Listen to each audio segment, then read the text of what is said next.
Good morning, Flagler County. I'm Rich Carroll. You're listening to Flagler's Morning News on Wednesday, April 12th.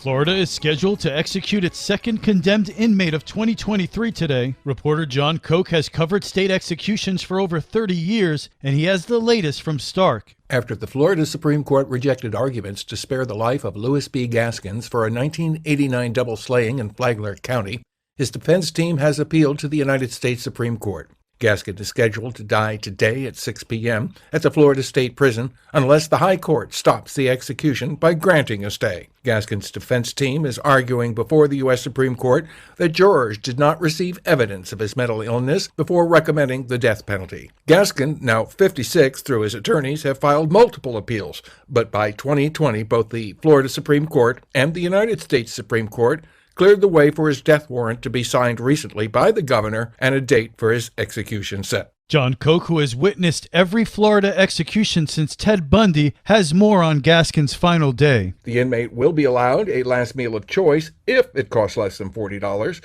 and the ingredients are available in the prison kitchen. The inmate is also allowed a 2-hour non-contact visit with family, and later in the day, an additional 1-hour contact visit. Later, the inmate will be visited by his previously designated religious advisor, if chosen. As with every day on death watch, the inmate waits to receive any news that the U.S. Supreme Court has stayed the execution. If Gaskin's final claims are denied, the inmate proceeds to the death chamber approximately 30 minutes before the execution. During the execution, the entire institution is locked down during the process. That's an idea of what Gaskins will go through and are some of his final hours. John Koch, Stark. This local news is a service of Flagler County's Toyota dealer, Beaver Toyota, US 1 St. Augustine, here to wow you. Easter weekend turned to be a relatively calm weekend in Flagler County. Flagler County deputies handled more than 1,000 calls for service, made more than 200 traffic stops, and 10 arrests over the Easter weekend. Sheriff Rick Staley says they arrested Timothy Bristol in Palm Coast B section Saturday. Tried to cover up the accident that he had by reporting falsely that his car had been struck by a hit and run, when in fact he was the hit-and-run driver. He faces charges of failure to give information at the scene of a crash and misuse of 911. Deputies also assisted the Palm Coast Fire Department with a fire in the F section Saturday. Fortunately, nobody was injured and the fire was extinguished by the fire department. The cause of the fire that started in a guest bathroom remains under investigation. From the WNZF Newsroom, I'm Amy Cherry.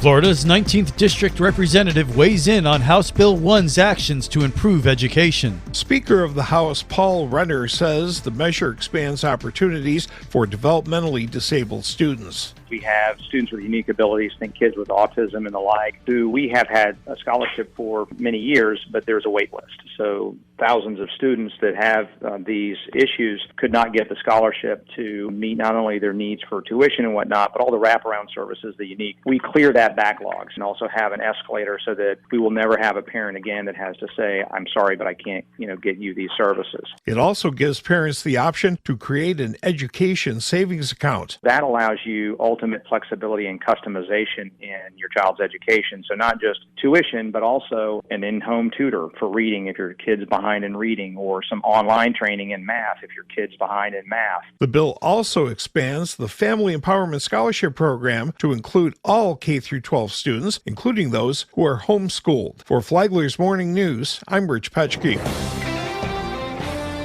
Palm Coast is urging you to put your phone down and focus on the road. April is National Distracted Driving Awareness Month. The National Highway Traffic Safety Administration defines distracted driving as any activity that takes a driver's attention away from driving, such as texting, eating, talking on the phone, adjusting the radio or navigation system, and more. Palm Coast Fire Chief Kyle Berryhill. This April, for National Distracted Driving Awareness Month, we bring to you a simple message: just drive. Doing so will assure that you are more aware and will be able to make better decisions while on the road. Your safety is our #1 priority, and that's why we encourage you this month and every month to limit distractions, pay attention, and just drive. In 2021 alone, 3,522 people were killed in distracted driving crashes nationwide. For Flagler's Morning News, I'm Karen Johnson.